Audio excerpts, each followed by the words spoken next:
Folks, you're with Tacitus today at your pushback channel. I'm just looking, the counter doesn't seem to be going here. Hi, folks, you're with Tacitus today at your pushback channel, and thank you for joining this radio live stream. In this essay, I'd like to talk about the Italian federal election. And I think there's also some provincial elections as well in southern Italy. But just focusing on the federal election, the final results aren't in, but pretty much everyone now, I think, has called it for the coalition of Mr. Salvini, Giorgia Meloni, and Mr. Berlusconi forming a coalition, and they have between them an outright majority in both chambers of the Italian Parliament. So it seems like a done deal. I don't know, maybe if they've got special vote counters from the state of Georgia in the US, maybe then there could be a problem. But otherwise, it looks like it's a done deal. Now, if we look at the coverage in the media, I mean, I'll just here's one example here, but they're all reading from the same script. Now, the top 10 news pieces are scripted by the same person wrote them. So the globalists have got such a tight scripting of this. So it opens up, the first paragraph is far right,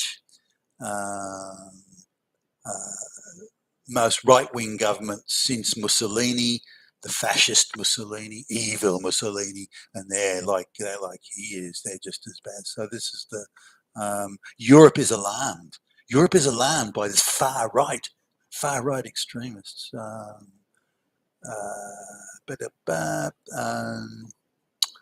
So then there's three just single sentence paragraphs that just state facts, or quote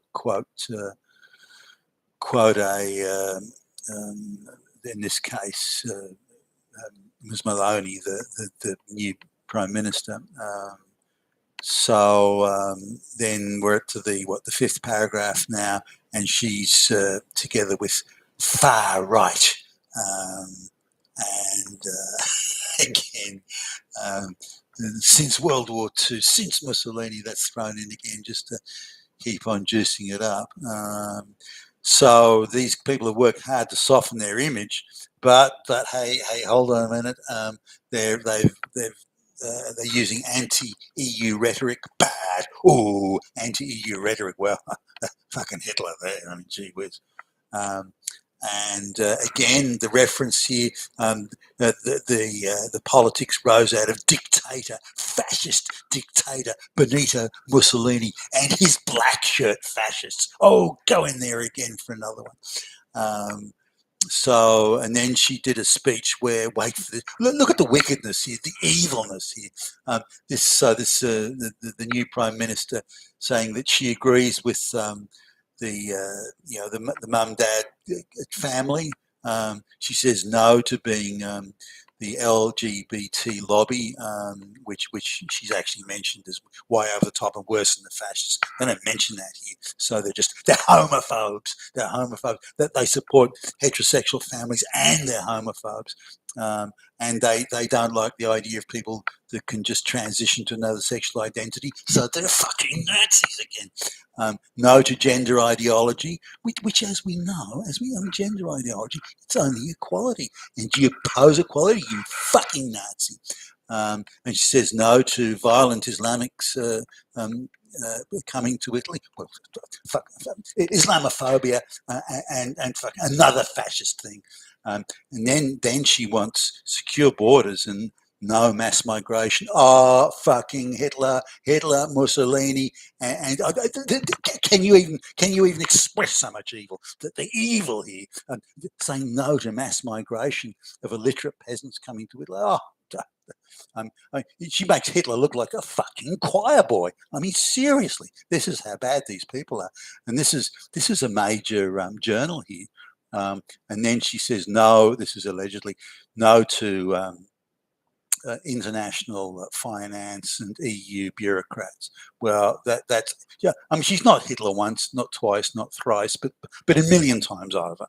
Um, Now, so the far right has a majority in the parliament. Far right, but the far left, or the communists, the Marxists, they're not far left and Marxist. They're standing up for the equality of the gay lesbian lobby, which means they are. They are just a personification of beauty and wonder. It's all the other people who are evil. Everyone else, of course, is Hitler. Um, now, but let's go to the next movement here. So all the people that are got the radical gay lesbian, massive mass migration, they're just centre or centre left. They're gentle, they're good people. That they have the right way. It's everyone else who's wrong.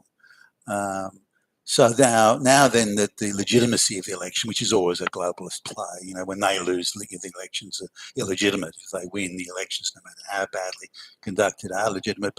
But so because Italy's had a number of elections sort of in close succession, people are getting a bit sick of it. I mean, who wouldn't be? So that only 2/3, so they claim, of the people voted this time, which means, of course, that the election of the right wing is not legitimate. Okay. It's only because the yokels and the hayseed chewing folks, the people who've got lesbian studies degrees, they would have voted the other way, and that is the right way to go.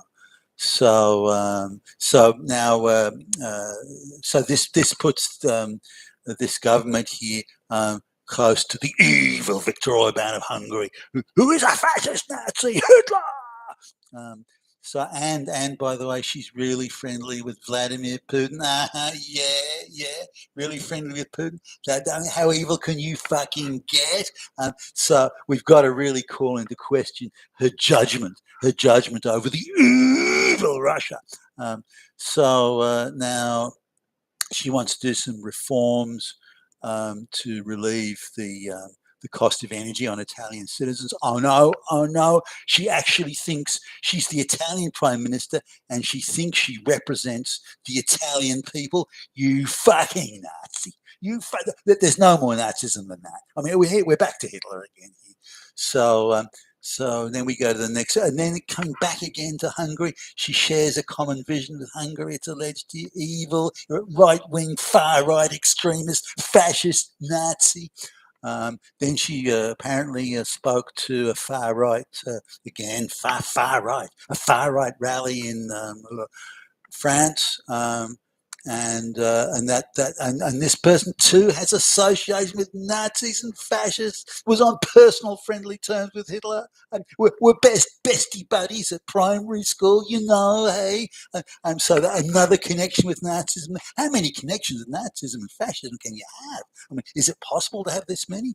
And all in one neatly put up together in one press article, again, which is the same as so many other press articles, almost word for word. Then a radical leftist activist, a sociologist activist in one of the Italian universities, he's not credited with that. He's not. No one says he's an activist. He's put up as an independent who's giving a sensible policy. But the new government is going to restrict civil rights. It's going to crack down on LGBT. It's going to crack down on immigrants. They're fucking Nazis. And this is the independent voice. I mean, they just throw that in for good measure. Now, if they said that Professor What's-His-Face is a radical screaming leftist, gay rights activist, then you wouldn't put much value on his utterances. But because they put him up as this sage and wise and well-informed independent, and he says this fascist Nazi far right government going to crack down on civil rights and all that sort of, well, that must be true. Must be true. Run scared, everybody. Then we've got Matteo Salvini, who it's possible will return to the Interior Ministry, and he's going to halt halt the migrant boats. Migrant boats, what? Not the boats of illegal aliens, not the folks who are being shipped around by the people smugglers, not the illegals.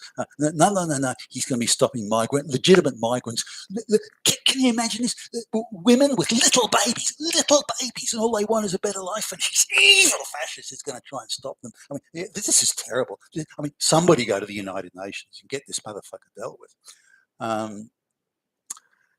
The election, this is another paragraph I'm reading on here. Apparently there's been a reduction in the size of deputies in the two electoral chambers there. And this again, you see, this reduction in the number of deputies, somehow it's benefit only the far right. I mean, they don't explain how, but it has. And so if it wasn't for this, they wouldn't have won. Again, delegitimizing the win. Now they mention here that they're going to have a majority in both seats, so that's it. And then a quick roundup here that the far right, so the cost of living crisis, which is just something natural, legitimate. The world has to stop Vladimir Putin because he's a damn fascist as well. He's one of Hitler's best mates, and so the world had to stop him. And the cost of living crisis has been created by Putin, not by Western government policies, of course. That's not the case. It's by Putin. These guys are friends with Putin, and the cost of living has just played in the hands of the far right because they're all fucking Hitler. So that's the objective coverage by all the top 10. If you and just do, I invite you to go to Google or anything, and just do Italian election, and you will get every article you see will be about the same as this, and some of it worded word for word, things like the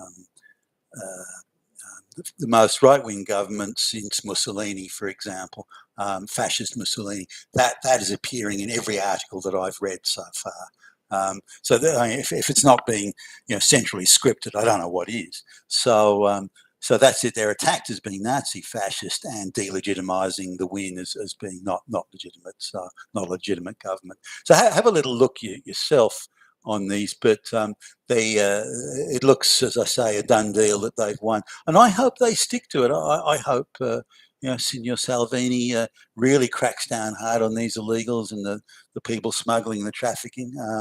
I hope he locks up the people smugglers and turns back the boats and all this sort of thing. I hope he deports all the people that are there illegally. And deports people that are committing multiple crimes but get to stay. I hope he does all of that. And I hope the government really focuses on representing the Italian people and the good of Italy. And if Italy has a strong economy, it's doing well, its people are doing well, then Europe will benefit and the world will benefit. But by making Italy weak through these endless waves of third world illiterate parasite peasants, that doesn't make Italy strong. It makes Italy weak and achieves nothing and just plays into the hands of the globalists. You've been a Tacitus today. You're a pushback challenge. Thank you for listening.